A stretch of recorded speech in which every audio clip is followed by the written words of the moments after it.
Hello, my name is Hassan Sorrells, and this is the Leadership Lessons from the Great Books podcast, episode number 58. With our returning guest from episode number 32, where we discussed Joseph Campbell's Heart of Darkness, Professor Moumin Quazi. Today, we will be covering the African response to Joseph Campbell, Chinua Achebe's most popular work, which of course began his African trilogy, what he called it, not me. The 50th anniversary edition, at least my version, as I'm going to show you on the video, of Things Fall Apart, again, by Chinua Achebe. Now we are going to jump in directly into Things Fall Apart. But before we do that, welcome back to the podcast, Moumin. How are you doing? Oh, it's great. Thank you very much. It's a genuine pleasure to be back. I really admire your thoughtful and nuanced dives into these writers and their works. It's just, it's so great to see what you're doing towards building better leaders and better leadership styles. And so I just think it's a wonderful project, and I commend you sincerely. Well, thank you. We'll talk a little bit about the project today. We'll talk a little bit about leadership, what we can learn from Things Fall Apart, what we can learn from Chinua Achebe's pursuit of post-colonial criticism. And quite frankly, we wanted to have you back because you had mentioned this book during the course of us talking about Heart of Darkness. And I think it's critical to look at all sides of the issue. Whatever the issue may be. And I don't necessarily think there's an issue here. I just think that there's perspectives here that we're looking at. But it is beneficial to know what those perspectives are so that we can become better leaders. So, all right. Well, From Things Fall Apart by Chinua Achebe. We're going to start off in chapter 18 here. And once again, I have the 50th anniversary edition published by Anchor Books. Things Fall Apart was initially published in 1959. And of course, the title is based off of W.B. Yeats' The Second Coming. We'll talk a little bit about Yeats too. Yeah. The young church in Mbata had a few crises early in its life. At first, the clan had assumed that it would not survive, but it had gone on living and gradually becoming stronger. The clan was worried, but not overmuch. If a gang of Efulefu decided to live in the evil forest, it was their own affair. When one came to think of it, the evil forest was a fit home for such undesirable people. It was true they were rescuing twins from the bush, but they never brought them into the village. As far as the villagers were concerned, the twins still remained where they had been thrown away. Surely the earth goddess would not visit the sins of the missionaries on the innocent villagers. But on one occasion, the missionaries had tried to overstep the bounds. 3 converts had gone into the village and boasted openly that all the gods were dead and impotent, and that they were prepared to defy them by burning all their shrines. "Go and burn your mother's genitals," said one of the priests. The men were seized and beaten until they streamed with blood. After that, nothing happened for a long time between the church and the clan. But stories were already gaining ground that the white man had not only brought a religion, but also a government. It was said that they had built a place of judgment in Umuofia to protect the followers of their religion. It was even said that they had hanged one man who had killed a missionary. Although such stories were now often told, they looked like fairy tales in Mbata and did not as yet affect the relationship between the new church and the clan. There was no question of killing the missionary here, for Mr. Kiaga, despite his madness, was quite harmless. As for his converts, no one could kill him or kill them without having to flee from the clan, for in spite of their worthlessness, they still belonged to the clan. And so nobody gave serious thought to the stories about the white man's government or the consequences of killing the Christians. If they became more troublesome than they already were, they would simply be driven out of the clan. And the little church was at that moment too deeply absorbed in its own troubles to annoy the clan. It all began over the question of admitting outcasts. These outcasts, or Osu, seeing that the new religion welcomed twins and such abominations, thought that it was possible that they would also be received. And so one Sunday, 2 of them went to the church. There was an immediate stir, but so great was the work the new religion had done among the converts that they did not immediately leave the church when the outcasts came in. Those who found themselves nearest to them merely moved to another seat. It was a miracle, but it only lasted until the end of the service. The whole church raised a protest and was about to drive these people out when Mr. Kiaga stopped them and began to explain. Before God, he said, there is no slave or free. We are all children of God, and we must receive these as our brothers. You do not understand, said one of the converts. What will the heathen say of us when they hear that we receive Osu in our midst? They will laugh. Let them laugh, said Mr. Kiyaga. God will laugh at them on Judgment Day. Why do the nations rage and the peoples imagine a vain thing? He that sitteth in the heavens shall laugh. The Lord shall have them in derision. You do not understand, the convert maintained. You are our teacher, and you can teach us the things of the new faith.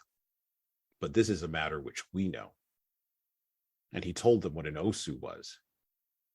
He was a person dedicated to a god, a thing set apart, a taboo forever, and his children after him. He could neither marry nor be married by the freeborn.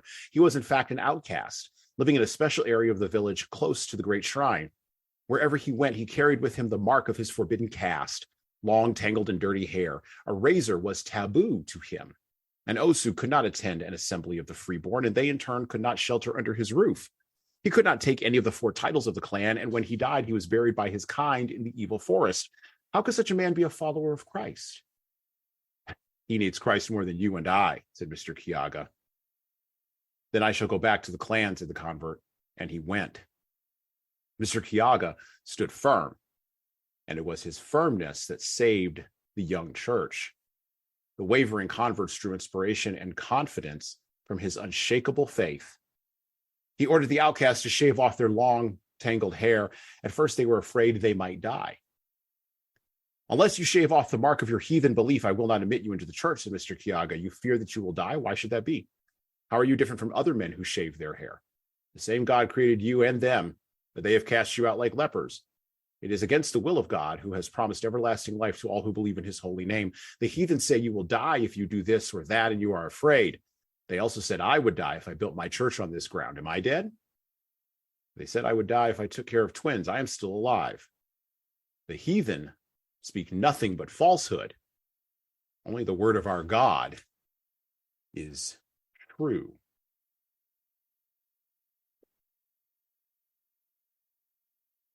I opened today with a quote, which we also brought up in episode number 32, from the author, Chinua Achebe, of Things Fall Apart, from his essay, Image of Africa, written in 1975.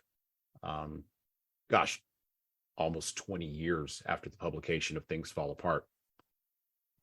And he says, and I quote, in the fall of 1974, I was walking one day from the English department at the University of Massachusetts to a parking lot. It was a fine autumn morning, such as encouraged friendliness to passing strangers. Brisk youngsters were hurrying in all directions, many of them obviously freshmen in their first flush of enthusiasm. An older man going the same way as I turned and remarked to me how very young they came these days. I agreed. Then he asked me if I was a student too. I said no, I was a teacher. What did I teach? African literature. Now that was funny, he said, because he knew a fellow who taught the same thing, or perhaps it was African history, in a certain community college not far from here. It always surprised him, he went on to say, because he had never thought of Africa as having that kind of stuff, you know. By this time, I was walking much faster. Oh, well, I heard him say finally behind me, I guess I have to take your course and find out.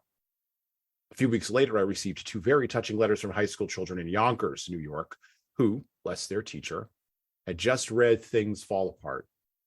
One of them was particularly happy to learn about the customs and superstitions of an African tribe. Close quote. Baldwin's going to talk about this in a minute. I'm going to let him jump in here, but I would like to say something before we really jump in together. We read Slouching Towards Bethlehem, another poem-based book by Joan Didion, a collection of essays about the life and times of San Francisco in the late 1960s. And Didion wrote that book because she said she felt the sense that her writing did not matter, that she had a sense that things were falling apart, that the center was not holding, that the falcon could no longer hear the falconer. Weirdly enough, 10 years before her, Achebe is writing a novel about Africa with the title Things Fall Apart, sensing that the center was not holding, that things were fraying at the edges. The knives of cultural imagination, projection, pride, and ignorance, they cut all different ways. One of the things that came home to me really reading Chinua Achebe's Things Fall Apart was how much the bell was being rung back in the mid 20th century, that there was some disease, not merely in Western thought, but that there was some disease, some cancer growing in global thought. Now, that cancer may have accelerated because of the internet. I personally believe that it has. And I don't know if it's a 5,000-year turning or a fourth turning or whatever. But I do know that we are all aware in spiritual and material ways that the center is done. And that at the edges, there's all of this stuff we have to deal with. And as leaders, this is really challenging because we often think about and we default to this idea of material power. How could the Nigerians, how could African clans have power against cultural Christianity from the West? And yet, they do. So a lack of material power doesn't equate to a lack of cultural accountability, nor does it equate to a lack of cultural power. And we're going to get into that complication with agency and power and accountability right here with Moumin. So let's jump into that. Okay. What do we do? A lot of stuff there, right? I opened with that one on purpose when I read it, and I'll fully disclose. I'm a person who tries to live as an actual Christian. I'm that kind of person, right? I try to actually live my principles, and I fail very often, and I repent, and I go back and I try again, right? Sin, right? The word hamartia, missing the mark. There's lack of wisdom, and then there's sin, right? Those are two different things. Achebe's trying to get to something with this section in part 2 of Things Fall Apart. Don't worry, we'll go back to part 1. We'll go back to the setup here in a little bit. But part 2 is where the book really begins to take off. And it's not a denouncement of Campbell, although it can be read that way. So what are your thoughts on this section of Things Fall Apart and Chinua Achebe and, gosh, sort of the Edward Said cultural criticism of the West that comes from the other? Let's open up that can of worms. Let's start right away. Well, in my comments during the next few minutes, if I don't hit every point that you just now broached, that they will in some way or another, I think, be touched. So, you began with a reading from chapter 18. I did. And in that chapter, which is in part 2, like you said, the novel's in 3 parts, 1, 2, and 3. Yep. But Chinua Achebe paints a picture of the indignation of the protagonist, Okonkwo, also. And this is what he says. If a man comes into my hut and defecates on my floor, what do I do? Do I shut my eyes? No. I take a stick and break his head. That's what a man does. These people are daily pouring filth over us, and Okeke says we should pretend not to see. I mean, that's a very provocative passage, and it wasn't part of that same chapter you read. So what I think you could say is that Things Fall Apart is one of Achebe's way of taking the stick and breaking a defecator's head. In this case, the defecation of Joseph Conrad in his Heart of Darkness. He's offering a different angle, as you mentioned, a fuller picture, and a story that illustrates a culture, warts and all. This is his way of revealing that W.B. Yeats, I think, was right in the sense that things fall apart, the sinner cannot hold, mere anarchy is loosed upon the world, the blood-dimmed tide is loosed, and everywhere the ceremony of innocence is drowned. And so it has been argued that part 1 of Things Fall Apart is about that, quote, ceremony of innocence. And you alluded to that too. And parts 2 and 3 are about the, quote unquote, anarchy loosed upon the world. So I think Achebe is going for something here. And I think it's something that only literature can do. Yeah. And it's the thing of, it's exactly the thing that Didion was doing. It's looking at, and I love how you framed it as a ceremony of innocence in part one. When I read part one, I didn't see it as a ceremony of innocence. I saw it as a massive cultural critique against his own people. Oh, for sure. There is that. But in terms of the ironic thing is in terms of the novel's structure, you would almost believe that the coming of Christianity into this for lack of a better term here, heathen civilization, right? Non-Christian civilization. Sure.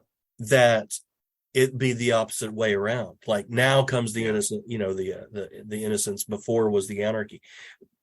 But what Okonkwo is doing in the midst of his culture is because of his hamartias, his flaws, his missing of the mark. Oh, yeah. He brings anarchy. He in the midst of his system of order, he himself, through his stubbornness, becomes a source of chaos. Right. Well, and without giving away too much, because I want you to read the book, and obviously we're not going to cover the entire book. And the section we're going to get to, my second sort of beat or idea that comes out of this book is patriarchy. Like I was reading this book and I went, and we'll cover this a little bit again towards the end of the podcast here, but I don't know that Achebe, if he were alive today, would write this book in the same way. And you could say that about any author. Sure. But in particular, he's writing about let me frame it this way. The thing that's always put on African cultures overall on the continent, because of course I'm going to not say Western, in the American mind, it's all one thing. Right. We don't distinguish. It's a monolith. It's a monolith. Yeah. We don't distinguish between Nigeria and Kenya. We don't distinguish between, we kind of distinguish between like Egypt, because we kind of have the sense that maybe there was a culture there at one point in time or another, and like South Africa because Nelson Mandela, and then we like move on with the rest of our lives because it's how Americans are. And I'm not saying that's good or bad. I'm just saying that's our cultural posture, right? And trust me, it gets critiqued all the time. It's a pretty uninformed posture, right? And by the way, I've always been a defense of that uninformed posture because we've got too many other problems here, and we're like a freaking third of a continent. We got our own problems.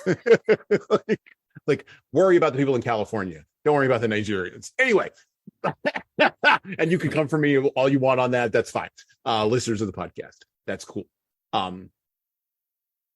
But I think that because we don't make those distinctions, we fail to understand that, or not fail to understand that. Well, yeah, we fail to understand that the commonality of humanity is that in a tribal culture, it's going to be very patriarchal. Now we claim, and this goes back to slavery with African Americans in this country, that, our ancestors were ripped from Africa. Okay. We were actually sold by other Africans, but okay, let's not get into the details and the weeds. And then we were brought here, and our men were ruined. That's why men are, that's why single motherhood is a huge thing in African American communities, because men were ruined. It goes back to slavery, and African cultures were matriarchal, and so that's why women have power in Africa. This is one of many threads of thought in African American culture, right? And I'm not saying it's true. And I'm not saying it's false. I'm saying this is the thread, right? And Achebe, basically being from that place, writes something in part one that, as a person in 2023 reading this, I went, there's no way he could write this now. He's talking about beating his wife. Talking about Okonkwo having multiple wives and whacking them around. You can't put pen to paper on that today. You can't even show that. You couldn't make a movie out of this. Not one that was genuine to the content. You'd have to sanitize it, particularly for a Western audience that is incredibly now sensitive to ideas of equality or equity, however you want to frame that for the purposes of that thought process. And so there's a lot of troubling things in Things Fall Apart, which is really interesting because it was thought to be on the cutting edge against Joseph Campbell, who's considered to be really troubling, and no one reads Joseph Campbell anymore. Or at Joseph least Conrad. Or Joseph Conrad, not Joseph Campbell. Sorry, not Power of Myth. That's right, Joseph Conrad, Right Heart of Darkness. I mean, you even talked about it on our podcast episode. You struggle with getting your students to read Heart of Darkness. So I guess my question here is, I understand Okonkwo's indignation, and I understand Achebe's cultural critique of that, but he's also mounting a defense, right, of this thing. I think the defense, though, is humanity is not perfect, and humanity is flawed, and Africans, I'm using the term very obviously broadly, but his Igbo culture are human. Yeah. And I do have a quote that I'll give later about what his agenda is, but it has to do with shared human. You mentioned the term shared humanity. I think he would write the same novel, because it wasn't that he was trying to sanitize African culture or Igbo culture. I think he was trying to explain that it was much more than. And so if he had left out the ugliness, it would not have been an authentic, nor would it have been credible in its telling. And so, talk about an unreliable narrator. This is like an overly reliable narrator. Just because, I mean, it's unreliable in the sense that, are you sure that it could be that flawed? So I think the power of especially part one, but I mean, it goes all the way through to the very last page, is in the flawed humanity of the protagonist. Especially there's also the element of decline, and it is that regret, right? I definitely got that sense of, and it's the sense that we have in our culture today. Again, that's part of that shared humanity. The past was always, I'm a huge film buff, and I'm also a huge comic book guy. I think of the movie adaptation of the Alan Moore book Watchmen, and there's a line in there from one of the characters where she says to her daughter, the old heroine who's now retired and is in a retirement village somewhere in Florida, and she had a whole traumatic experience being a heroine, and her daughter is of course throwing that trauma back in her face and trying to overcome that trauma, as the youth will do. And she says, when you get to be a certain age, you look back and everything looks golden there, and all of the hard parts basically go away. And every day that you live longer into the future, it seems more and more grimy and more suspect. The natural arc of humanity is, I believe, to look at the past and make it paradisical. And I think Achebe is doing that. And that's common to humanity, which makes it really interesting to live in the modern era where we believe in the instrumentality of everything. Like everything has to serve something else, or else it's not useful. And if the past doesn't serve us, or if we can't make the past serve us now, then why are we? I mean, it's even a little bit in this podcast. Like we're trying to make the past serve us now through these books. There's a bit of instrumentality. That's to a this. good point. But I don't think he's making the past I don't think he's falling into the trap of, in the good old days. I think what he's showing us is, in his past, they weren't, these were deeply problematic days. These were days where twins are discarded. These are days where men beat their wives.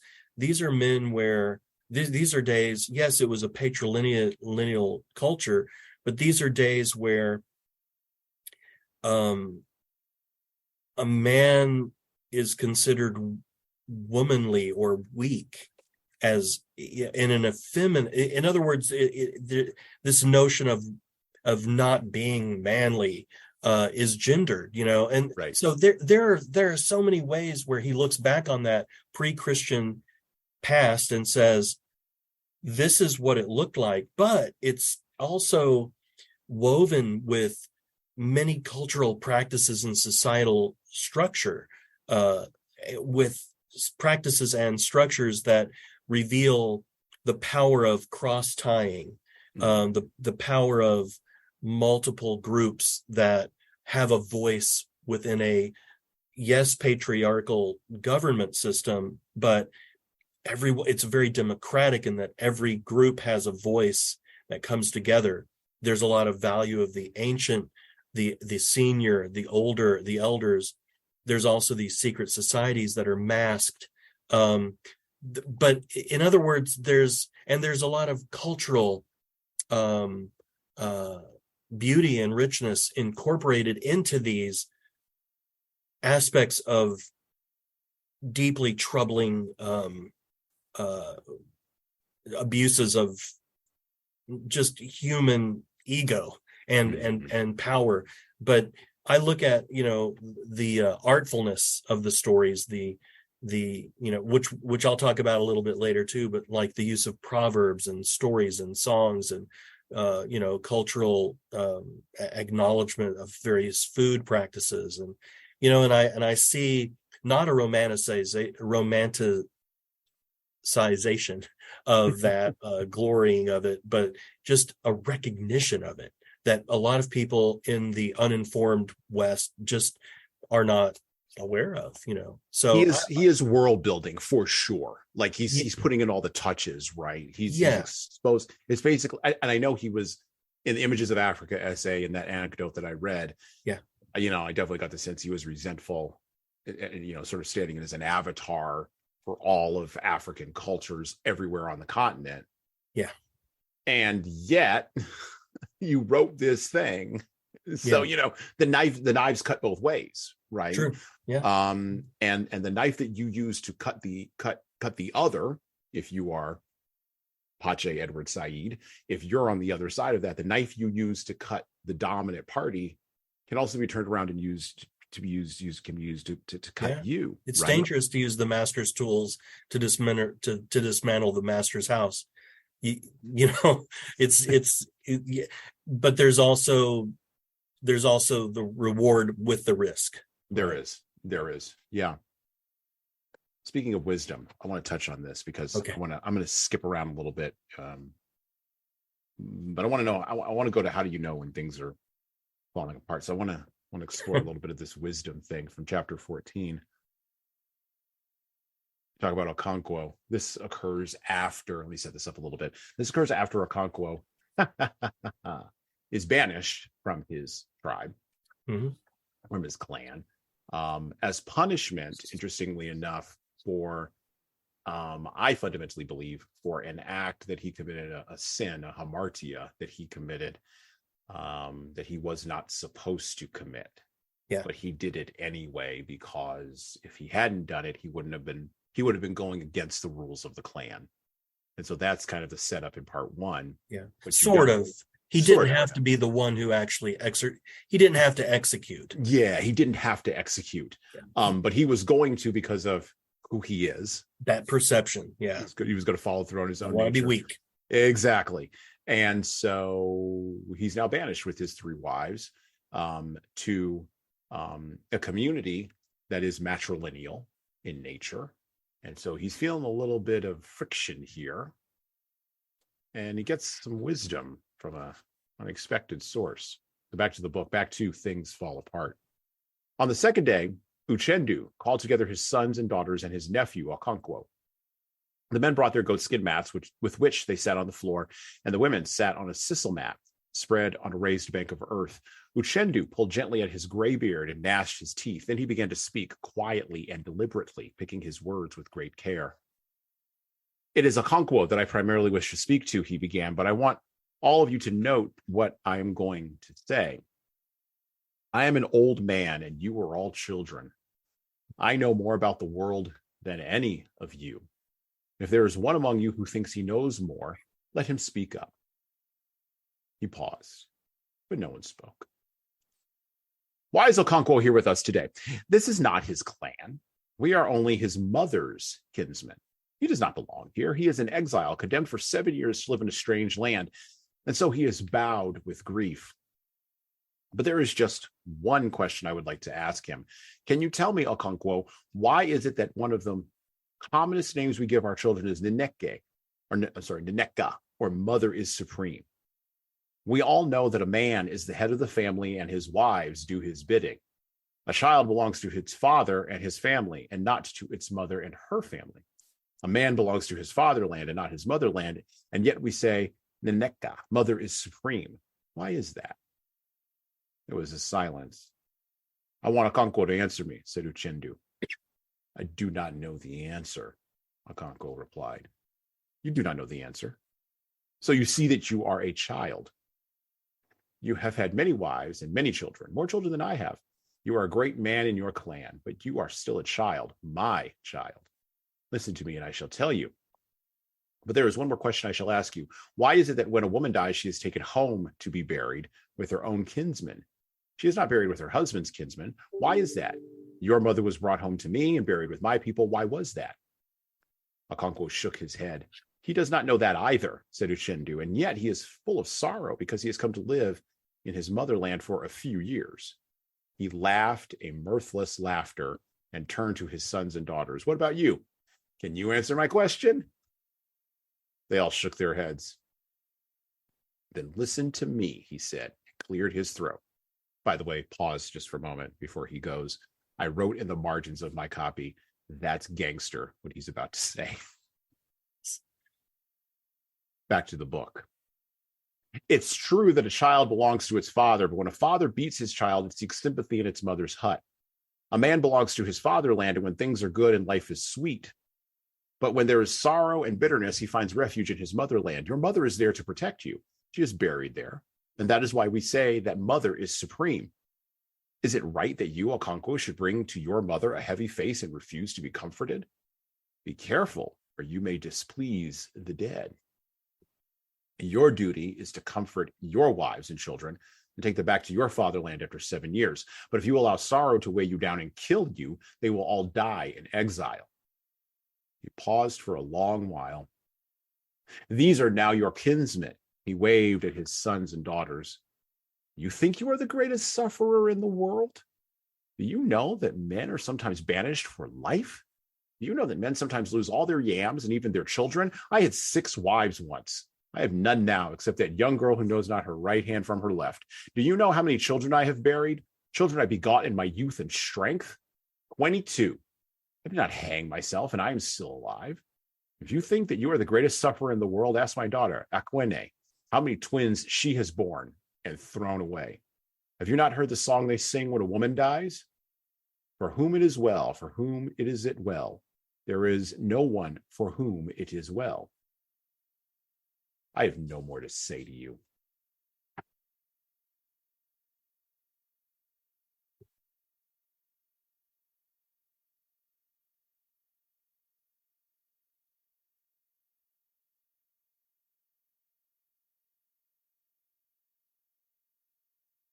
Chinua Achebe, born Albert Chinua Lumungu Achebe, November 16th, 1930, and died March 21st, 2013. We've been talking a lot about him, but let me give you a little background on him. He was a Nigerian novelist, poet, and critic who is regarded as a central figure of modern African literature. His first novel and magnum opus, which we're reading today on the podcast, Things Fall Apart, occupies a pivotal place in African literature and remains the most widely studied, translated, and read African novel. Along with Things Fall Apart, his No Longer at Ease in 1960 and Arrow of God in 1964 complete the so-called African trilogy. Later novels include A Man of the People and Ant Hills of the Savannah.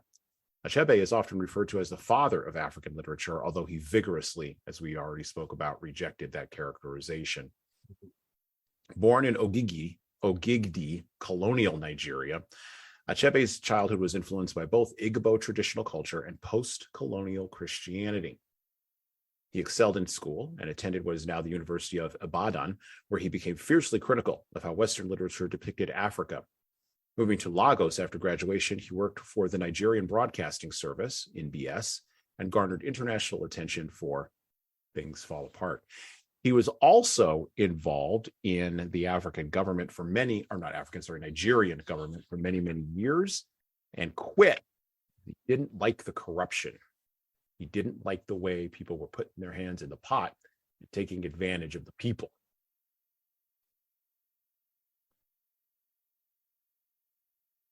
The reason why I read that clip from Uchendu, that piece there, that excerpt, is because, and we just did this recently on the Shorts episode number 75, which I was mentioning to Moumin before he came on, and that should be released at the time of this recording, so go back and listen to it. I am incredibly concerned that there are a lack of adults in the room, of many rooms of leadership, where we assume that adults should be. By the way, being an adult means telling the kids to be quiet, that they don't know what they're talking about. And by the way, sometimes a kid is 35. Sometimes you don't know what you're talking about when you're 35. Hell, sometimes you don't know what you're talking about when you're 44. Sometimes a 60-year-old man or a 70-year-old man or an 80-year-old man has to tell you what it is you don't know. Or a 60-year-old or a 70-year-old or an 80-year-old woman has to tell you what you don't know, because they just have more life on them. We used to believe and we used to value that, but we have a cult of youth, and we've had it for quite some time, going back to the 1950s, at least in America. Although some people will say, erroneously, I believe, that we've always had a cult of youth. I firmly believe that that arc came through in the baby boomer generation and has now reached its full apotheosis. By the way, this is where you get lists in Fortune magazine of 30 under 30 or 40 under 40, or as I've been getting emails recently, 50 under 50. What the hell is that about? But of course, most of those people who are on those lists from Fortune magazine, who are lauded as being geniuses, like Adam Newman or Sam Bankman-Fried or Elizabeth Holmes of Theranos, most of those people go to jail. The idea used to be you didn't give anybody any power who was under 40, because they just didn't know enough to handle it. Not that they weren't technically smart, not that they couldn't pass the test, not that they couldn't manipulate the chat GPT to come up with the right answer and seem like they were authoritative, but they didn't actually have the wisdom that's hard-earned through experience and through life and through getting scars, like Uchendu got scars. 22 kids die, that's some scars.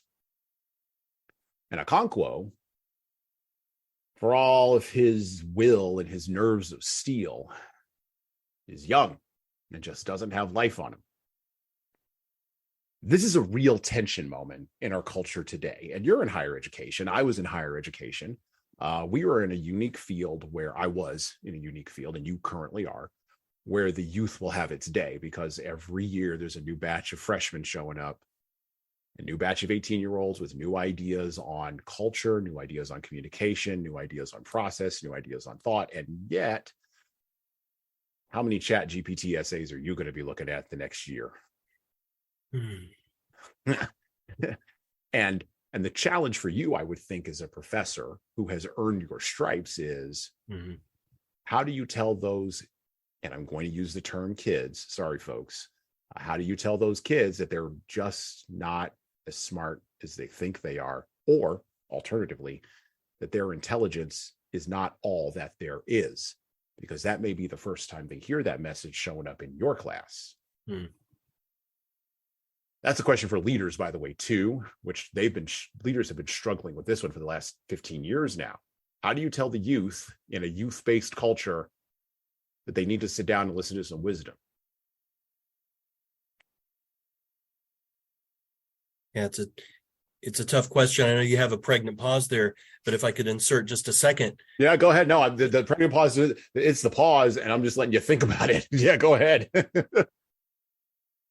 It's something I've grappled with for at least the last 5 years, but it's been percolating for more than that. But more recently, it seems to me that I've had to help my students and younger people in my life that shortcuts to success or shortcuts to fulfillment, productivity, are really short-lived successes, and that there is this kind of mentality of, maybe, like from the Napster era, and, from various forms of streaming without having to pay. Whereas we grew up in an era where, well, we had to pay for our HBO, or we had to pay for magazine subscriptions, or we had to, we had to pay monthly amounts of money, and with streaming and with ways to tap into a great pool of knowledge, the internet is quote unquote free, of cost, except for the phone line and the internet and the computer, all those hidden costs. Yeah. And of course your attention span and your dopamine, but let's not talk about those. Preach, you keep, but the reality is someone is still paying for that Netflix or HBO subscription or whatever it is, and Spotify or wherever it is we may access our podcasts and so forth.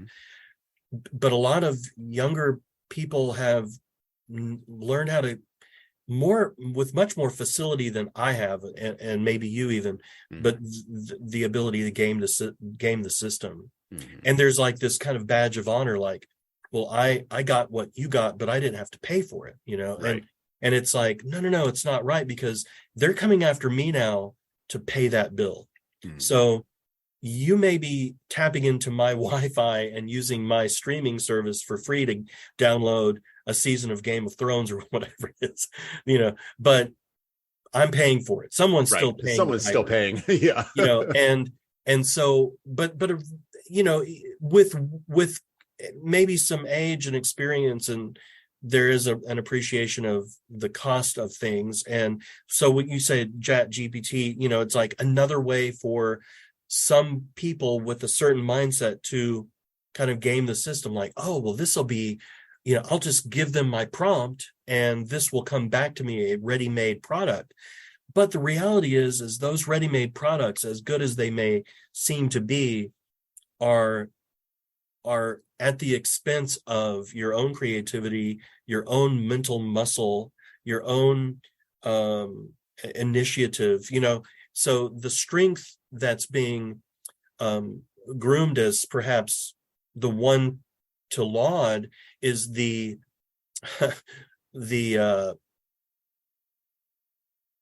ability to make game the system better, or to get the better shortcut, or to not pay what you had to pay. And I think that's going to be bad later on, because sooner or later everyone will have to mow their own yard, right, or do their own work.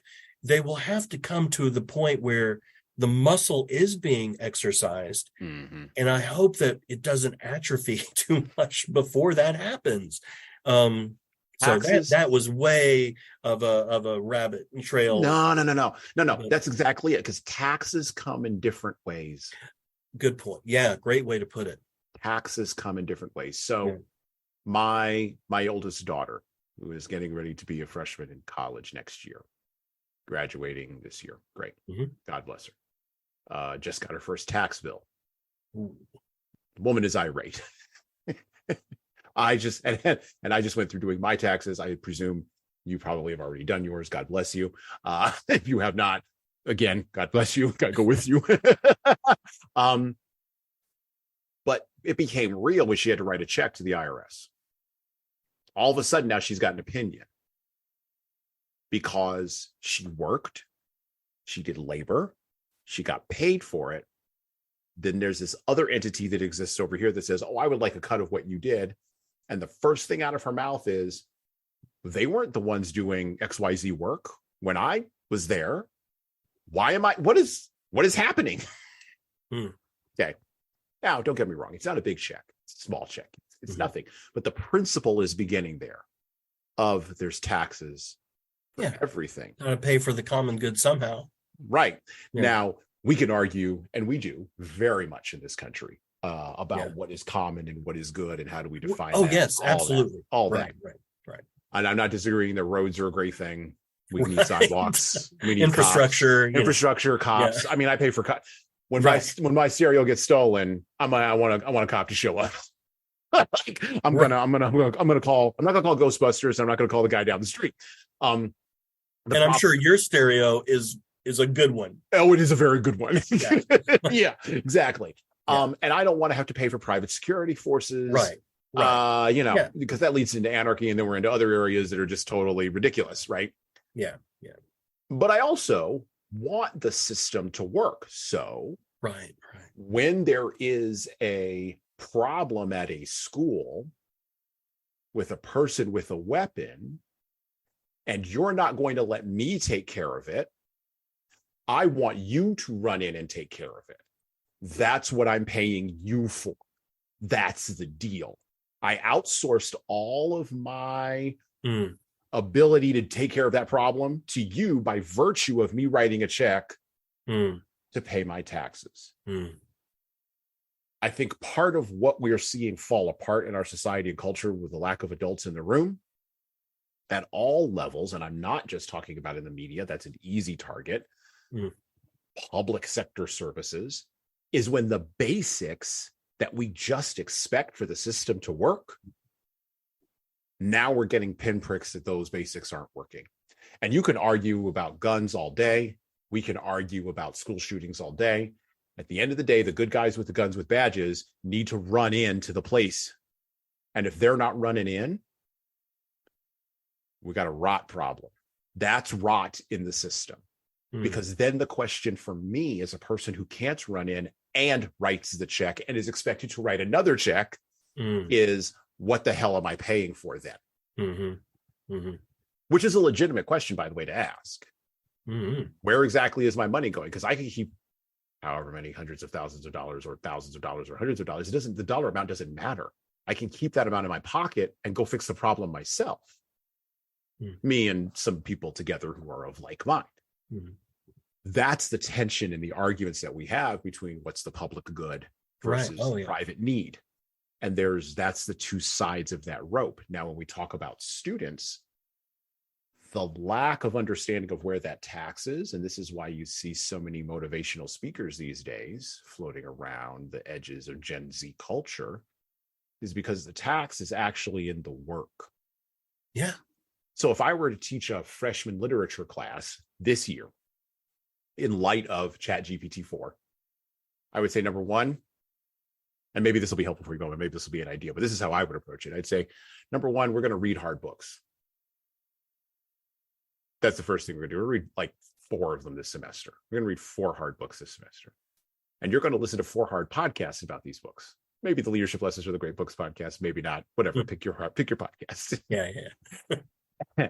And then from those books and those podcasts, you're not going to write one thing for me outside of class. Instead, you're going to come to class like a seminar. I'm going to put you in groups and you're going to write together in a seminar. And by the way, all of your cell phones will go in a bucket at the front of the room. Now we're going to have a class. And the sound of the pinprick, of the pin drop of silence you would hear in that stadium style seating room at your university would be unbelievable. And then your email would blow up because your dean would be calling you all the time. Hope not.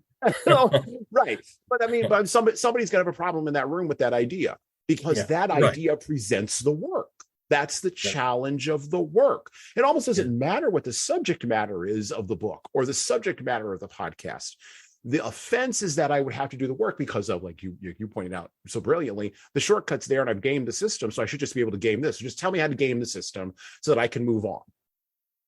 And that's not the point. The work is not gaming the system. The work is doing the work. Yeah. And they think, not all, but some think that gaming the system, figuring out how to game the system is the work. It's like, no, that's not the work. That's what we used to call cheating. Exactly. Well, not to say that cheating doesn't have its own, form of effort. Research. We say sometimes, and I played rugby for a lot of years. Talk about this other podcast. I played rugby, did martial arts for a lot of years, whatever. And I do that stuff currently. And I was joking actually with somebody the other day in the gym. If you're not cheating, it's an old joke from sports. If you're not cheating, you're not trying. And it's only cheating if you get caught. And so like that's an old, I don't genuinely believe that. I believe you do the work. This is why I do hard things. Right. But there is a dynamic, a philosophical dynamic that does exist on the other side of that, that's where the work lies. Yeah. And it's not. And it's not new. It's not Gen Z. It's not Gen Z. It's humanity. But it's just so much. There are so many more ways to be creatively disengaged or engaged, but towards the cheating way, yeah. I mean, well, and let me ask you the follow-up question to this. Yeah. So the follow-up to this is, if you can convince the people of the work, which I think you can, I think that's actually the easier sort of persuasion, particularly these days. Yeah.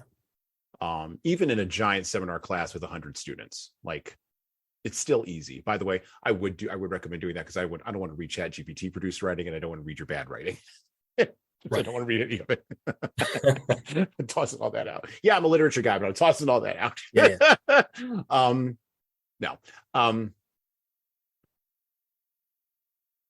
The secondary critique underneath that, then, for the more sophisticated students in the room, and this is probably one of the reasons why I'm not an adjunct faculty member anymore, because this is the thing that would catch me, is the social justice power dynamic then would be the critique.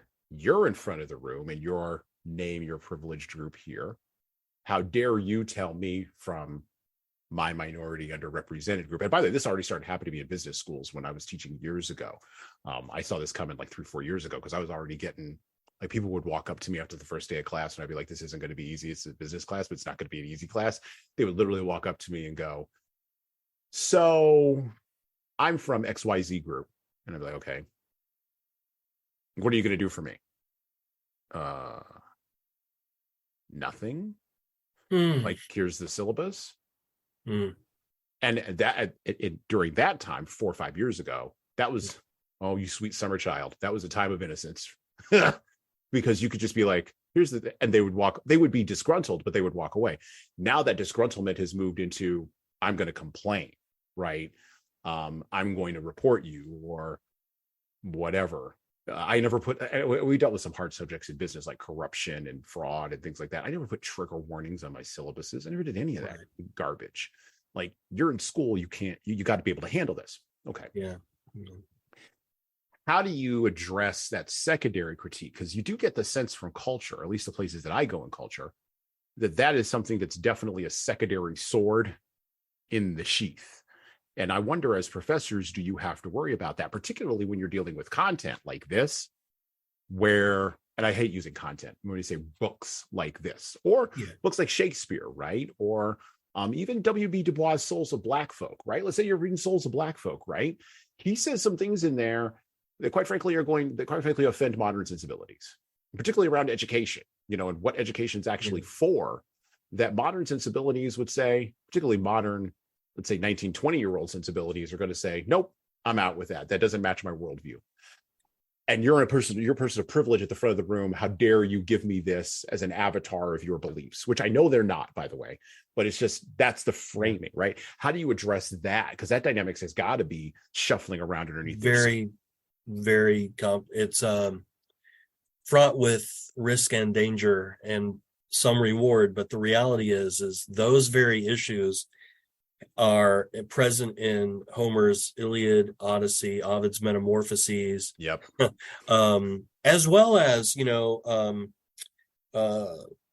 modern stories, that are written by multi-ethnic U.S. literate authors, like the story The Paper Menagerie. I mean, you can find a place, sources or locations of offense anywhere, right. And so I have to be careful when I, for example, teach the Epic of Gilgamesh. Even there's one character in particular, Enkidu. You probably that he's humanized he becomes part of the civilization of Uruk by by a week of sexual intercourse with the temple priestess, quote unquote prostitute.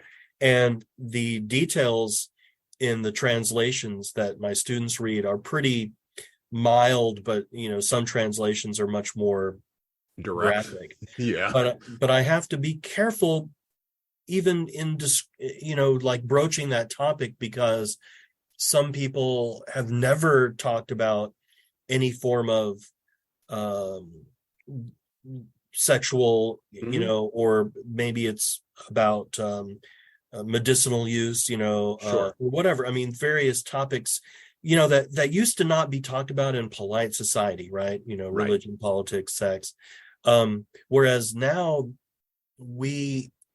and in the old days, I'm sure that when the Iliad and the Odyssey were discussed, they probably elided a lot of the issues, perhaps like what happens when the master is away and how slaves should be, what their activities are, or oh yeah, you know what I mean? Like there are so many things that are problematic or that would trigger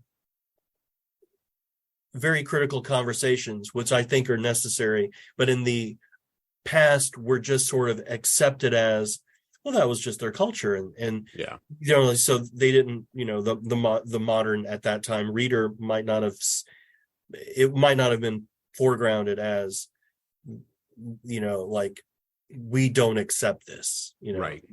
But I think doesn't that get back to a tragic, and this is why reading Achebe is interesting to me. Achebe has a tragic view of humanity. He just starts from that set of assumptions that, yes, there was this, in part one, yes, there was this era of paradise, but it wasn't really paradise. There are all kinds of snakes in the garden, right? And we'll talk about one of those coming up here in just a moment. And then he goes into part two, where now we've got, you had all these garter snakes, maybe, let's frame it that way, that were in the garden, right? But now you've got a big old giant viper. It's westernized Christianity that's coming along. And then you get into part three, where now you moved on from a viper to a python. It's going to just eat your whole entire thing, right? Okay. The python was before the viper, though. The python was before that's true. The python was before the viper. That's a good point. That's right. The viper, that came in definitely wanted to kill the pythons. Definitely, for sure. But you've got these dynamics, but they begin from a root of a tragic view of humanity. And this is why literature is interesting to me, because all the best literature is written from the perspective that human beings are flawed fundamentally in some kind of way. And we could chalk it up to religion, or we could chalk it up to trauma, or we could chalk it up to society. But this Rousseauian idea that was really pushed to the end of its logical end by Marquis de Sade, although I'm not going to get into all that and the decadence and all that. But this Rousseauian idea that has sort of played out across political controversies that we've had in the West, but it's actually filtered down into culture, is really interesting. And I wonder how well leaders struggle with this, because they're coming out of the cultural milieu the same way that we are. But then also our future leaders, if you have a tragic view of human nature, then you are very rarely surprised by the bad things that human beings do. Like, it takes a lot to surprise you, like a lot, like a Viktor Frankl, Elie Wiesel sort of level, like evil. I'm going to use that because then you can use that word. You can use that word evil, right? How do we teach people about how do we reinsert that? How do we reinsert the tragedy of human nature and get people to to accept that in a West where, quite frankly, all I have to do is swipe right and I can get a date. I can go to streaming service and I can get Netflix. Wait for anything, right? I could order DoorDash and the food's here in 15 minutes. I teach the Iliad and the Odyssey. I like teaching Oedipus by Sophocles. Oh, yes. So, I think when you talk about the tragic, the tragic hero wasn't invented with the pessimism, that comes out of the Romantic age, or the optimism, either one. It certainly wasn't, born out of Hobbes. I think you could go all the way back. And so I think it's really useful to teach those quote unquote classics, because the definition of hubris is often an overweening pride that the tragic hero has as one of his or her hamartias, right? Tragic flaws. But the way I describe it and the way I teach it is that hubris isn't necessarily limited to understanding the flaw as overweening pride or arrogance, but this is the Quazi definition. Mm-hmm. Forgetting who you are, forgetting that you're human, forgetting that you're one of us, forgetting that you're part of a larger community, that we're connected. And when you think of Oedipus that way, it's not that he's a victim of fate, it's that he has forgotten the riddle of the Sphinx, that he was part of the human society that could not escape in that time his destiny. And so I look at that notion of, I think there's value in reading those ancient texts, because they help bring to the forefront this notion of, we in our modern time, in our contemporary moment, must not forget that we are also human, and that we are also therefore constrained by the laws of physics and nature too. For example, it's just an easy one. When you drive, if you don't pay attention to the road, there's a good chance that you are going to become a danger and perhaps get in an accident. So don't text while you're driving. Watch out when you're eating your burrito supreme while you're driving. When you are on the phone while you're driving, you could be distracted. In other words, it's not just about texting. It's just about the idea that humans are really not that good at multitasking when it comes to driving, especially. So pay attention to the road, because you're in a vehicle. If you are human, you will have to follow those same laws of attention span and physics and so forth. When you forget, when you think I'm invincible, or I don't need to follow this rule, I'll let everyone else follow it. They can be the defensive driver, and I'll just do what I want. Welcome to, a higher premium on your insurance rates, or worse. It's interesting you mentioned Oedipus, because I love those that trilogy of plays, and Oedipus at Colonus. A great line in there when he's talking to the chorus. He says, "Men of Colonus, in what way was I evil?" And that is the cry of our modern era. In what way are we evil? Like, he genuinely, and it's interesting because he's still blind. And the Western eye has been prioritized. Camille Paglia would say this. Has been prioritized from Egypt all the way to now. The Western visual eye, with a few jogs into Judaism and the Judaic sort of perspective on the word, which Paglia rejects outright, and goes right to the visual, which she's an art person, so of course she would. And I appreciate some of that. I don't agree with all of her conclusions, but I appreciate some of that. But the idea that the eye is at the top of the Egyptian pyramid, or that and that Osiris is blind, right? Or that Oedipus can no longer understand the riddle of the Sphinx because he's blind to himself, or pushed even further, to the answer of the riddle, the answer of the exactly which is humanity. Or even J.R.R. Tolkien, Lord of the Rings. What is Sauron? He's the eye at the top of Barad-dûr. There's something about this, even in our modern technological era. We think about the cameras on the phones. What is a camera? It's an eye. It's a lidless, searching aperture. That's an eye. That's awesome. Well, it is called an iPhone. I'm kidding.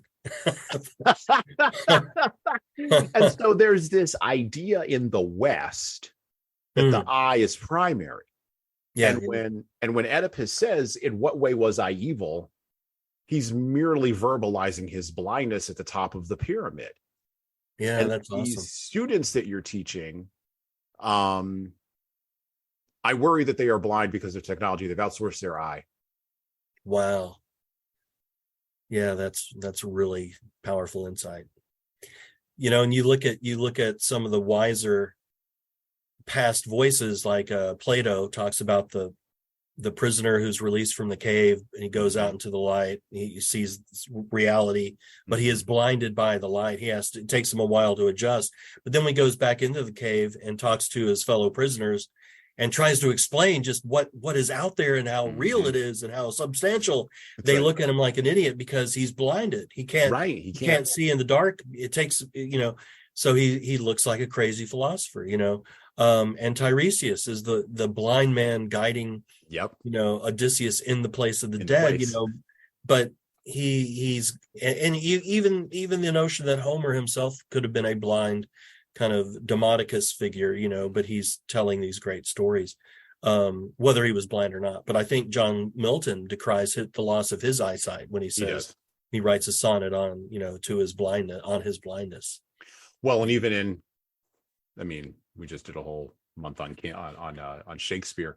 Even in King Lear, Gloucester is blinded because of the machinations of Regan and her ilk in King Lear. And of course, King Lear winds up blind at the end, which is it's the Western eye. Wow. I'm giving you an insight for the next semester. So there you go. The Western eye. It runs throughout the entire, and it runs through the entire West, through our art, through our literature, through our visual culture, through our movies, through the stories we tell. The primacy of the eye, the primacy of sight. Yeah. And what happens as a result of a lack of that. Yeah. Is just unbelievably. When I stumbled across this idea again from Camille Paglia, she sort of planted the seed in my head of this. It is unbelievably powerful when you think about it. Speaking of the eye, let's go back to Things Fall Apart. We're going to turn the corner here a little bit, because I know that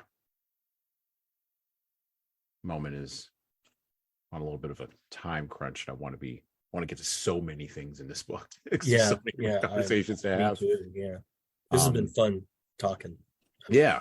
It always is. It always is when it goes on. When you come on the podcast, it's always a good time, and we never talk enough. Actually, you know what? Just a side note.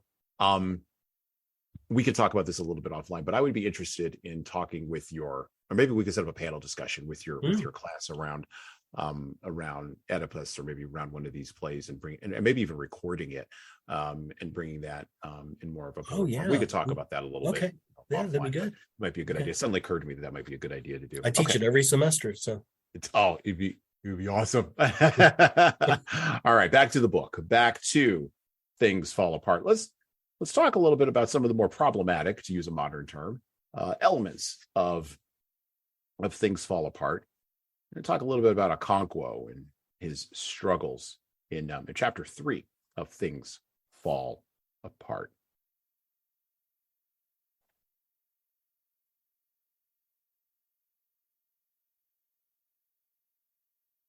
After the wine had been drunk, Okonkwo laid his difficulties before Nkwakibi.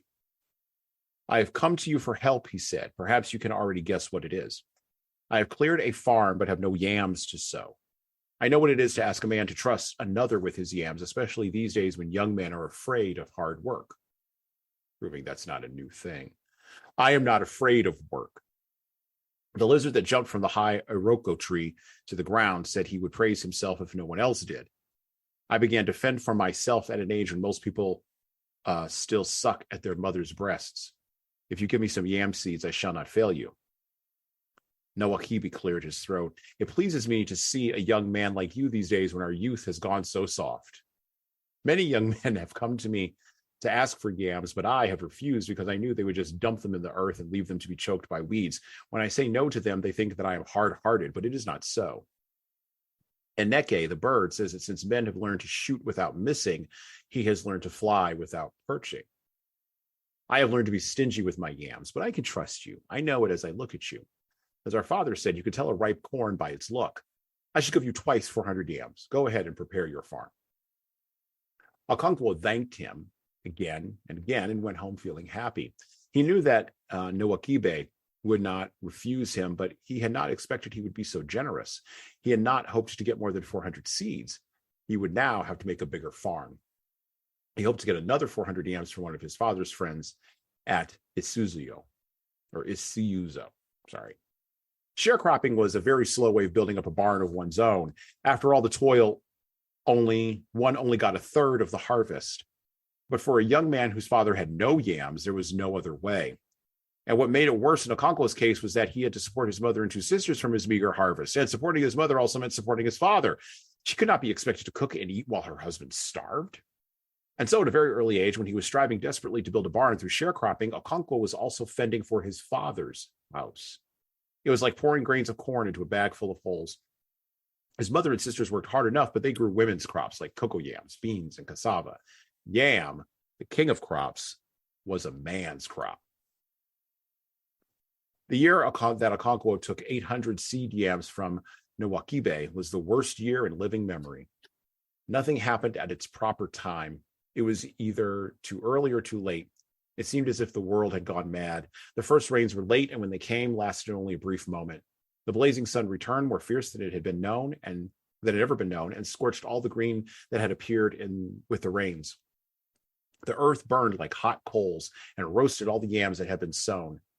Like all good farmers, Okonkwo had begun to sow with the first rains. He had sown 400 seeds when the rains dried up and the heat returned.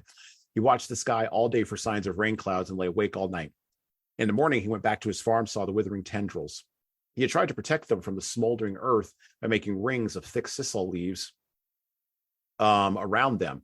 But by the end of the day, the sisal rings were burned dry and gray. He changed them every day and prayed the rain might fall in the night. But the drought continued for 8 market weeks, and the yams were killed. Some farmers had not planted their yams yet. They were the lazy, easygoing ones who always put off clearing their farms as long as they could. This year, they were the wise ones. They sympathized with their neighbors with much shaking of the head, but inwardly they were happy for what they took to be their own foresight. Okonkwo planted what was left of his seed yams when the rains finally returned. He had one consolation. The yams he had sown before the drought were his own, the harvest of the previous year. He still had the 800 from Noakibe and the 400 from his father's friend, so he would make a fresh start. But the year had gone mad.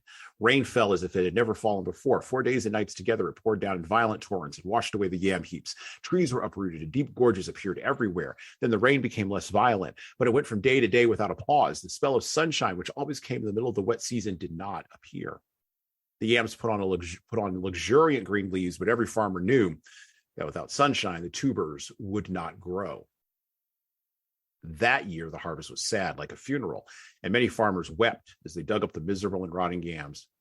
One man tied his cloth to a tree branch and hanged himself. Okonkwo remembered that tragic year with a cold shiver throughout the rest of his life. It always surprised him when he thought of it later that he did not sink under the load of despair. He knew that he was a fierce fighter, but that year had been enough to break the heart of a lion. Since I survived that year, he always said, I shall survive anything. He put it down to his inflexible will.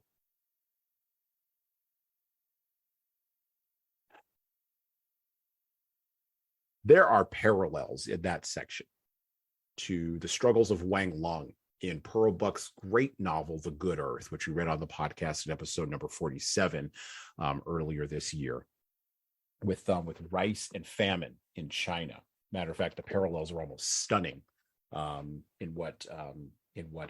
between what Pearl Buck described Wang Lung, her character Wang Lung, going through, not just for a section of a chapter, but for half the friggin' book. Poverty and famine used to be the ancient devils that haunted the feet of man, particularly for 80% of our humanity when we were farmers or adjacent to farmers. The modern world that we live in right now is an extremely narrow slice of our overall human history, and one for which I'm grateful, because I would have been a sucky farmer. That'd have been terrible. I have no facility with the ground at all whatsoever, other than fighting on it. Unlike Wang Lung, Okonkwo's success he attributes to quote unquote inflexible will. And the reason why I highlighted this and wanted to talk about it was there are mirrors here that Achebe is establishing. And he establishes African tribes as their own societies and cultures that mirror European and Chinese traditional cultures, and also Native North American cultures. All of those cultures, in Europe, they called it feudalism. In Nigeria, with what Chinua Achebe is describing with the Igbo, in Native American cultures that relied on corn and relied on the moving of the buffalo. If you rely on nature, nature doesn't care about you, and so you worship nature. You raise nature up, right? But as you become more civilized, well, something else has to shift around. And the things that shift around are things that we are experiencing right now, in particular, male leadership. See, the fact of the matter is, and Achebe talks about it in the difference between women's crops and men's crops, men have had to, and you can chalk this up to a biblical root if you would like. I would not oppose that. I think that what is stated in Genesis is merely a statement of reality, not necessarily a statement of an overarching transcendent God making a curse on somebody or on human beings. For men, work is the thing, and hard work is the thing. And particularly struggling against nature is the thing. In our contemporary world, for leaders, struggling against the system is the thing. The system can wreck you just as much as famine and poverty can. And the reason that I highlighted that inflexible will piece, the other reason I highlighted it is because I thought of 2020. As a matter of fact, I put 2020 next to it. That was a year where if you survived, it was potentially due to your inflexible will, because the entire system, regardless of where you lived, you may have felt was set against you. And you should perhaps look back on that time with a shiver going down your spine. And by the way, that's an antidote to hubris. Male leadership, however, is inserted in here. And I want to talk a little bit about this. I want to talk about patriarchy. Specifically, I want to use that word. It is used and inserted here, and it is assumed as a fundamental element of reality itself. Moumin, what do you got to say about the patriarchy as we turn the corner here? Because the entire novel is rife with it. Yeah. Well, one thing I would say, just you said it, and I think it was so, it's just so prevalent in our thinking, but I don't think you meant it. So I want to circle back just for a second to a statement you said. You said about becoming more civilized, but what I think you meant was becoming less agrarian, because it was civilized during the agrarian age too. It was just, and I think Achebe is showing us that it is civilization, even if it is not technologization, right? So civility can happen, whether it's feudalism or agrarian or in the cosmopolitan setting, right? But the patriarchy, this is part of the quote unquote civilization of the Igbo culture, right? It's got three main structures. I'm this is just from my study. It's not something I could have gleaned it from the text, but I can say that there's the Uno, the house, which is the smallest social unit, the family, the husband, the wife, the children, right? Then there's the Amuna, the lineage, which is the related houses. And then there's the Obodo, the village, which is headed by a headman, an Onyisi, right? And the most important meetings are held in the Obi, or the meeting shed of the most senior elders. And men could aspire to become an Ozo, which is the highest title a man would hope to achieve. But ultimately, the blood ties of all these things were key. And there were, I think, what was like 200 I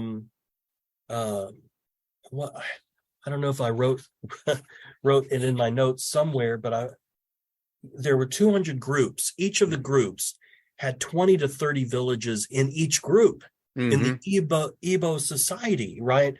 So the language that the Igbo society in these 200 groups with 20 to 30 villages in them, there were dozens of dialects within that language set, right? Yeah. So what I'm trying to get at is the notion of the patriarchy was much more complicated than just sort of like men were in charge and women were subjugated, right? There's, right, and the culture that was definitely patrilineal, the idea of this descent from the father to the son, is definitely one of those aspects of society that Achebe is critiquing, because, I mean, Okonkwo's father was, painted as this very, very chill man, but what we moderns would call if you go to certain places on the internet, they might call him a beta male. Yeah, I mean, but just depending on where, it's sort of like, I don't know. Did you ever see the Cheech and Chong movie Things Are Tough All Over? Oh my gosh, yes, but it's been many years ago. 10,000 but I'm just saying, there's a whole culture in movies of kind of like the stoner that just is living life, man, and things are tough every over. Right? The Big Lebowski. Yeah. The Big Lebowski. Dude. Yeah. And I'm just saying that there's something very appealing about that character, but Achebe is showing us that Okonkwo cannot abide that man, right? So the patriarchy has its flaws, and unfortunately it can also reinforce the worst in. Well, there's also a dynamic here of fathers and sons, which very rarely, I mean, it's one of those things, just like patriarchy is assumed, with all of its complications and variations and derivations and dialects and languages and reference, it's still assumed as a fundamental part of reality, right? But there's also an element of fathers and sons, and we see this with, again, you mentioned it, Okonkwo's father, and then Okonkwo's son, who converts to Christianity, and he can never get his oldest son to be, as he put it, to be strong, or at least as he defines strength, masculine, right? And so, his son goes off, and he and there was a whole point in there, Nwoye, Okonkwo's first son, right? And there is his actual son, as opposed to Mafuna, right? As opposed to Mafuma.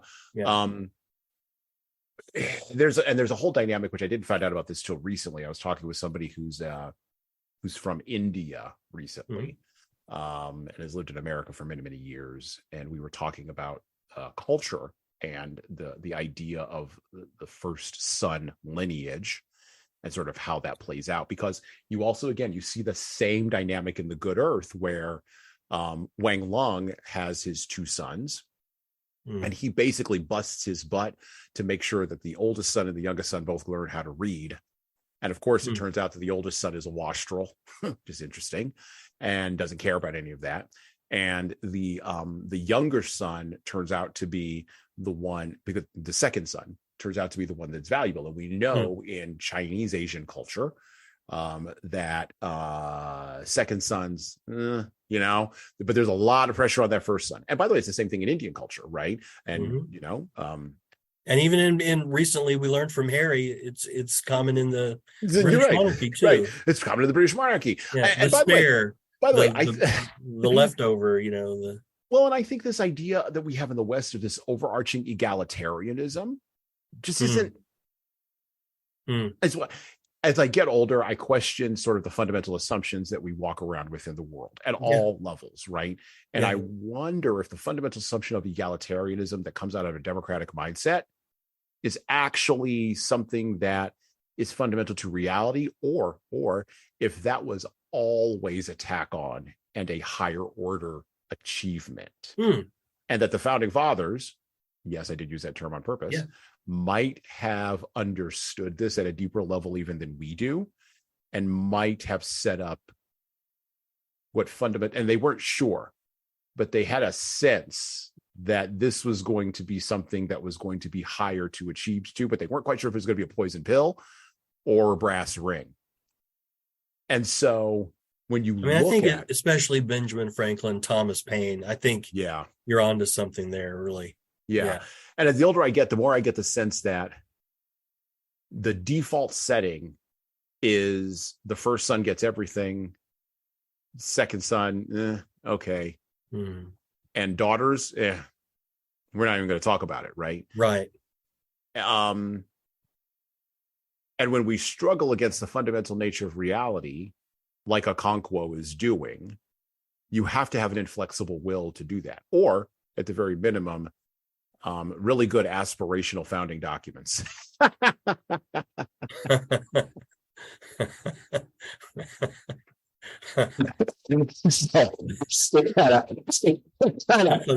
a great way to put aspirational founding documents. Aspirational founding. I mean, you got something, right? What will you appeal then? Will you appeal to fundamental reality? Because if you appeal to fundamental reality, you're just going to wind up in the same place that you started. Yeah. So there's got to be a way out of that cul-de-sac, right? Yeah, yeah.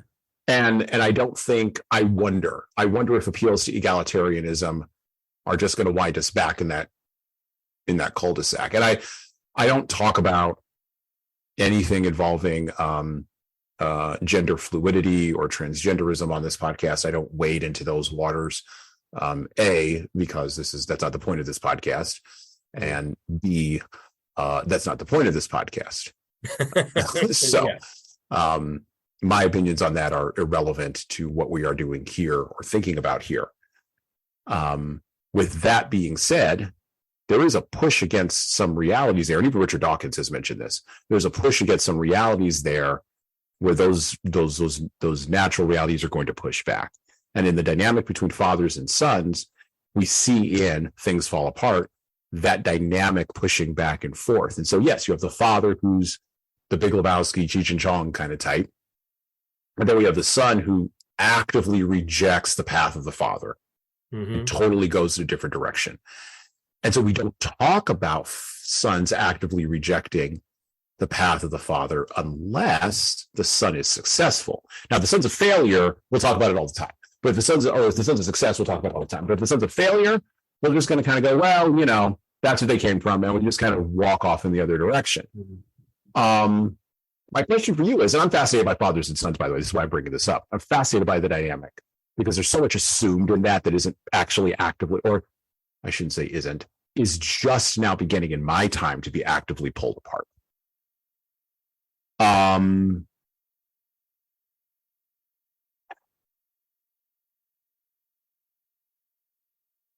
How do you navigate, and this is the dynamic of father and son. How do you navigate, this is the question, how do you navigate a dynamic of bowing to authority but without being deferential to it? Because that's the dynamic in fathers and sons. Your son will always try to overthrow you. He just will. Like any father who has a son knows this. Like you're... The way I frame it with my sons are, there's an old lion and there's a young lion, and the dynamic is always there. And I don't know how much you want to talk about your father. I know you recently had a loss there. I don't know how much you want to explore that, or if you even can. And I'm not asking you to. I'm talking your broad generalities. How do we navigate that authority/humility dynamic, and pull something out of that leaders can use? Because Achebe is addressing that right here. He sure is. And it goes, again, we could go all the way back to Oedipus, which, Freud, many hundreds of years later, makes it into a father being actively pursued by a son to try to, be killed by the son. But that's not the way Sophocles wrote it. He said that, if anything, Oedipus accidentally killed his father, Laius. So, but there is this very well written, documented kind of history or theory of the notion of the sons needing to overthrow or kill off the father, but I think, it is very, I think almost everyone's father-son relationship, that since we are talking patriarchally, is very complicated. I lost my father. He was 95. He passed away just recently, and we had decades of separation. You know, I know that you oftentimes refer to the notion of separation and disconnection, or integration, disintegration. Yeah. It's a part of the cycle of life, and part of the rhythm of life. But there was a real poignance and a real connection at the end with my father, and it is an interesting dynamic that the son is constantly having to compete with the expectation or the aspirations, you mentioned that term earlier too, of what a father would hope. And they say, I want my son to surpass my station in life, or to be better, right? But then they have a hard time recognizing that moment, because maybe it's not like a very specific time, synchronously, For example, my brother is a great musician, and he was playing at the assisted living center on the piano there in the common room. He was playing some Beatles songs, and he played he played a John Lennon song, Imagine, but he also played I think it was maybe Let It Be, or something that everyone would know. But then he also played some original kind of things that nobody knew, but when he finished, they clapped for him, and you could tell they just enjoyed the variety of life that was now happening, because it was a difference in routine. Yeah. But my brother goes to my father and he goes, why don't you play more songs that they would recognize? And he goes, well, I did. I played a John Lennon song and a Beatles song, and then just a few of my own songs. And he goes, he said, they were just being charitable when they clapped. It's like, man, that's a savage singer, man. But my point is my brother, who is a second born, right, is like, even at the age of 95, and my brother is 59 years old, there was still that, you did okay, but they were just being charitable. Nice. I mean, and so it's like, you still want the approval, but at the same time you're annoyed that you want it, right? And then you sort of have a little bit of contempt at the idea that you still want it. You know what I mean? Like, and the way that I frame it is, like, my father died now 15 years ago. Yeah. Wow. Now, at the ripe old age of 56. And I'll tell you, when I got the news, I laid on the floor and cried. Yes. I don't mind saying that. Like, it's 15 years ago. So, and it started me down a pretty self-destructive spiral that it took me a while to get out of, because I couldn't reconcile the two halves of him in my head that I had. And so you talk about the long period of silence. There was a long period of silence, and then there was a bunch of stuff that happened on one side of that silence, and there was a bunch of stuff that happened on the other side of that silence, and I couldn't reconcile all those parts. I couldn't make the puzzle fit together. Yes, it's tough. And because I couldn't make the puzzle fit together, it took me a long time to sort of figure out that I didn't have to make the puzzle fit together. That wasn't my job. Wow. All I had to do was recognize that there is a puzzle, and there's a puzzle with humanity, and my father had humanity, and that's all I needed to figure out. All the rest of it will come later on, whenever I go. And again, remember, I opened this up by saying, I'm a Christian. Whenever I go to and I believe I have an eternal soul. So wherever my eternal soul goes, like Bill Withers used to say, grandma's hands. If I ever get to heaven, I'm going to see my grandma and I'm going to see my dad. And then we can all work all of that out on the other side of the veil. There's just some things I'm not going to be able to work out here. So I had to come to that conclusion. Then the other conclusion that I had to come to was, and this was really harder for people, but he was the only man I was ever really genuinely afraid of. Oh, that's a great insight.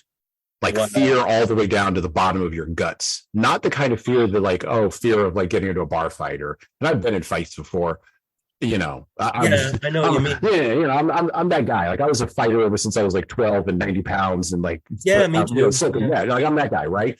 I'm Yeah. naturally pugilistic, right? I have to control that part of myself because I'll fight at the drop of a hat. I enjoy all of that, right? Yeah. Too much sometimes. And you know, I've translated a lot of that in my life into dealing with conflict, dealing with other people. Right. So, you know, I like the fight. It's fine. Like it gets my dopamine up, it gets my adrenaline up, like yeah. He's the one to put the fear all the way down in me of this might not work. You might not be able to overcome that. Yes, I know what you mean. And there's nothing more, and this is the part that people sometimes struggle with. There's nothing more impactful for you when the only grown man you've ever actually been afraid of is now no longer walking around the world. Yes. What are you going to do with that? Yes. What does every other grown man mean? From the Pope all the way down to the homeless guy on the street. Y'all are nothing. Like, I respect you and you have a hierarchy that's interesting, but you're not my father. Yes. You're not my father. Yeah. The real governor is gone. Right. Yeah.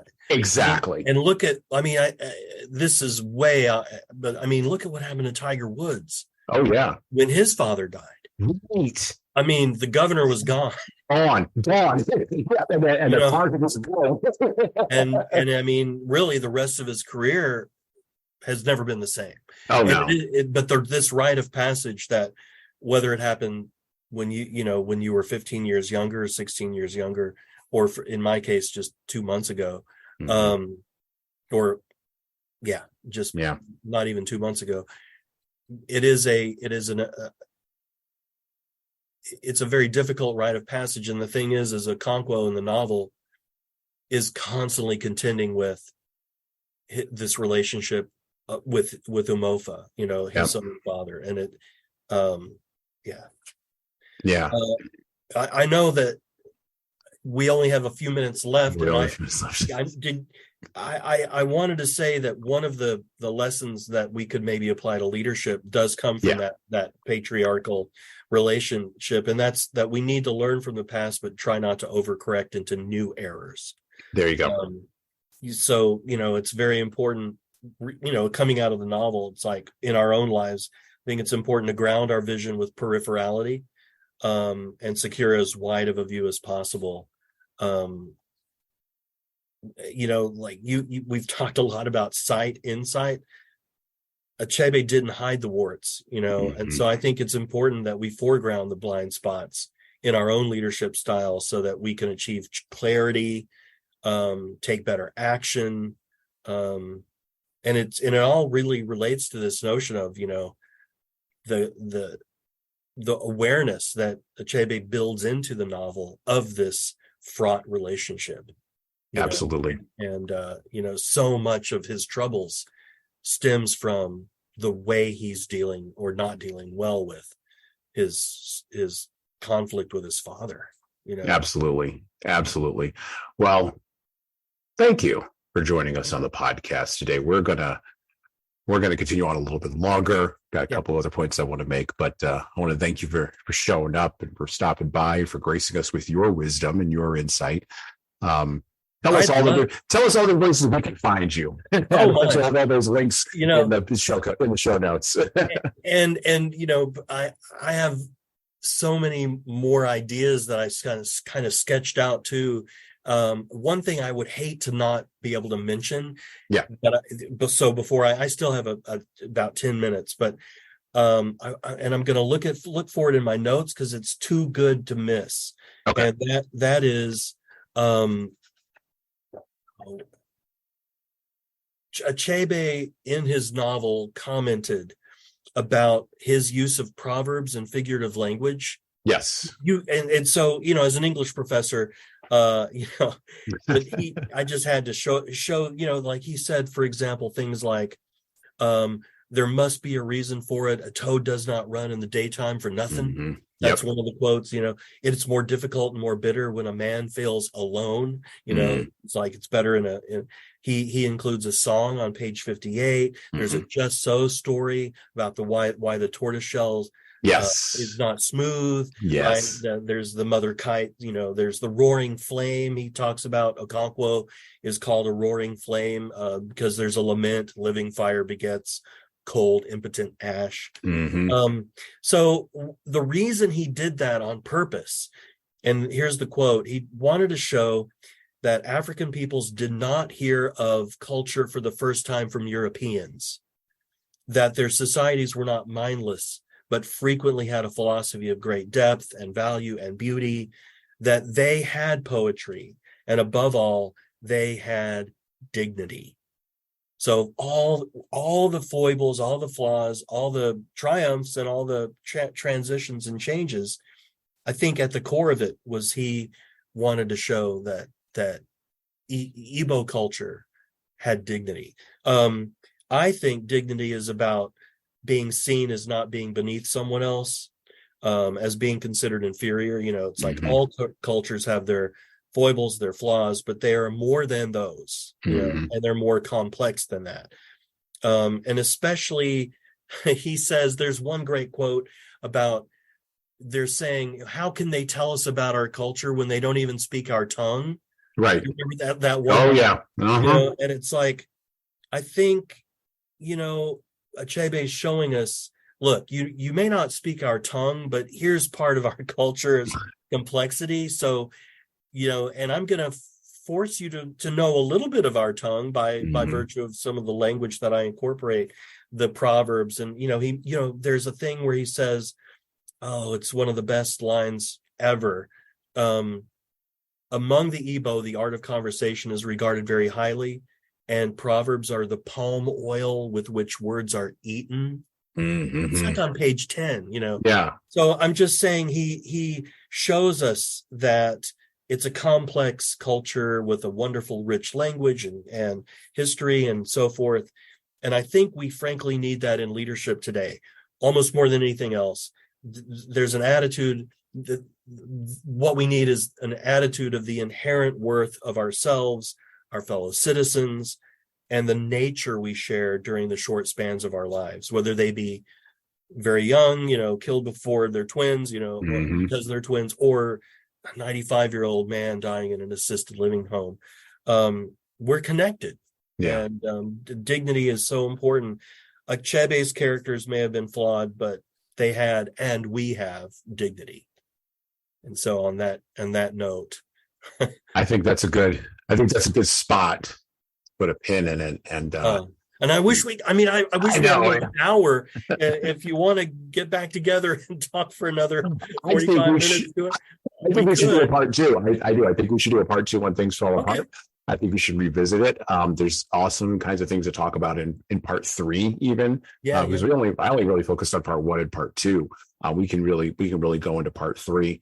And maybe even potentially sort of combine that with some other things, because just like Campbell, Achebe is wrestling with some very, very complicated things. Conrad.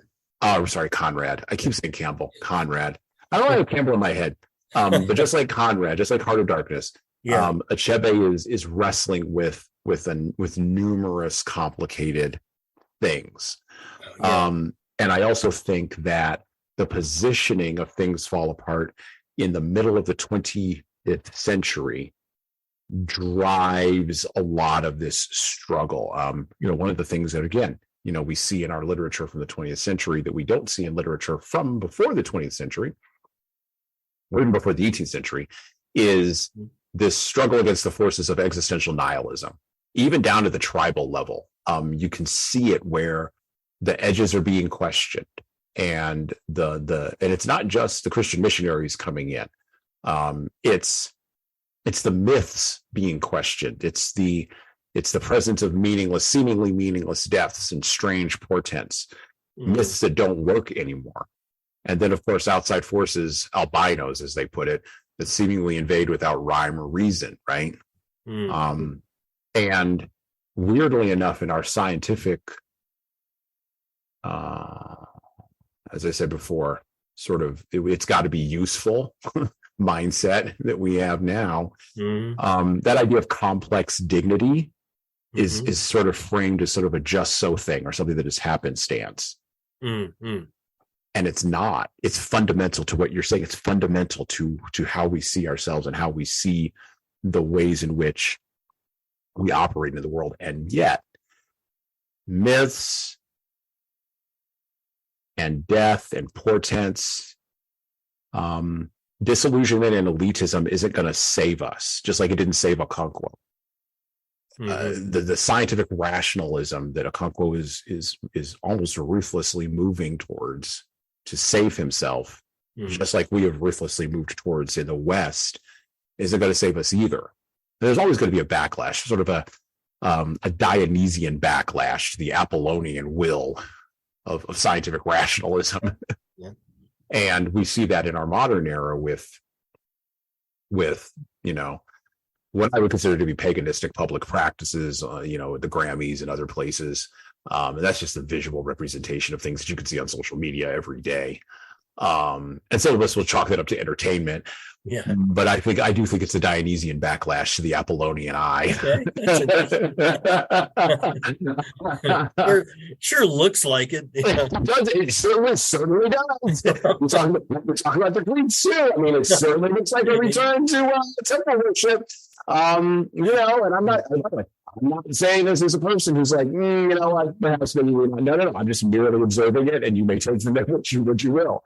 Yeah. I think leaders have to understand that they are called to marshal their will. And maybe this is sort of my thoughts on staying on the path. Leaders are called to marshal their will, the powers of their persuasion and their influence. Most importantly, and we talk about the I over and over and over again, they're called to a vision of the future. And that's what Okonkwo lacked.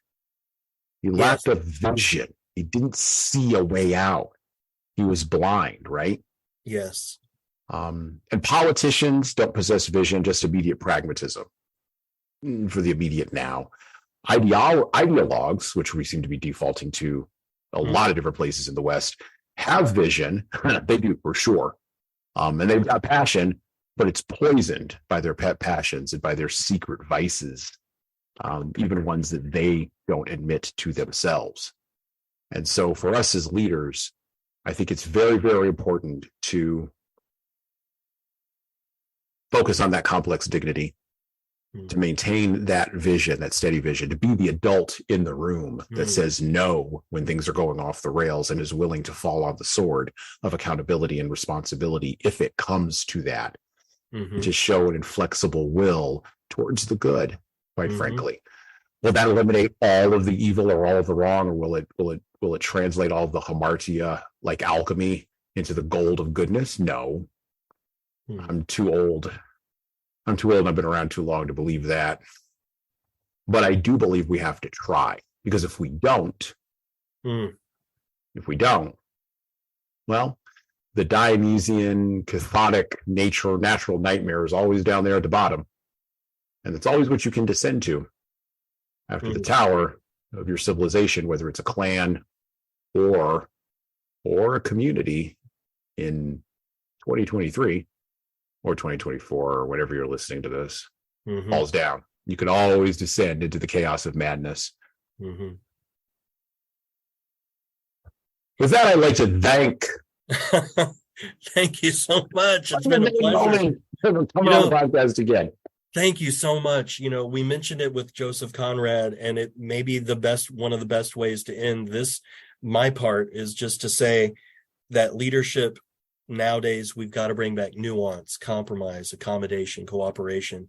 We can't reduce our stories or other people's stories into, we didn't do any spoilers today. We did not. Into punchlines. And You know what I'm saying? The last line of the novel. Yep. Chinua Achebe's punchline. And it's so tempting to want to read it out loud, but I would hope that our listeners or watchers, viewers, would go and read the rest of the novel and get to that last line, which is such a great punchline, gut punchline too. It is a gut punch. Thank you so much for inviting me. I've had such such a pleasure, not just preparing, but rereading the novel and several articles about the book, and again even reading Joseph Conrad again, and kind of what a sharpening effort this was, and plus I just dig talking to you too. It's been such a joy. Thank you for inviting me to the podcast, and I hope we get many more downloads on this one too. Oh, I hope we do too, and we will have all of the links to wherever you can find Moumin, all the places you can connect with him, all the way you can reach out to him and let him know that you've been listening to this podcast. You asked me where people can find me.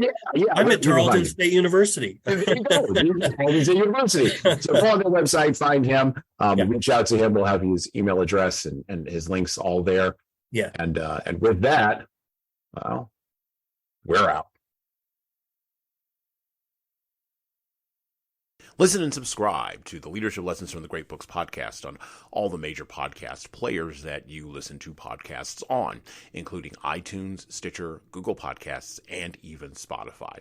And please leave a 5-star review if you like the show. We need those reviews to grow, and it's the easiest way to make sure that this show gets into the ears of the leaders who need to hear it. And of course, tell all your friends. If you want to get started on the leadership path, HSCT Publishing's products and services can help your team do that. Check out our training webinars, coaching services, and more at leadershiptoolbox.us. We also have a video-based subscription service, that's software as a service, that can help your team become better at the individual level. 60 modules and over 100 hours of video and written content for you at LeadingKeys.com. That's LeadingKeys.com. We've also got books that will help you and your team grow.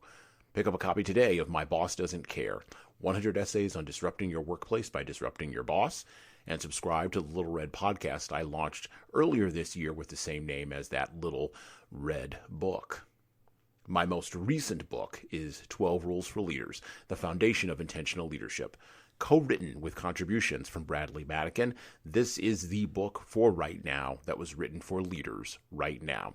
Pick up a copy by heading over to 12rulesleadersbook.com/now. That's 12rulesleadersbook.com/now. You pay for shipping, and you'll get a copy of my second book as well. Finally, you can get all these books in paperback, hardcover, or as ebooks on Amazon, Barnes & Noble, Kobo, and any other place online you order books. Finally, HSCT Publishing is on YouTube. Like and subscribe to the video version of the Leadership Lessons for the Great Books podcast on the HSCT Publishing channel on YouTube. Just search for HSCT Publishing and hit the subscribe button. You'll get our weekly video updates, which is the video version of this podcast. And, of course, you're going to want to subscribe to my other podcast. That's right, I do more than one. The Hasan Sorrells Presents audio experience, where I talk more casually with a broader range of people about all matters that matter in the world today, from arts all the way to analytics. All right, that's it for me.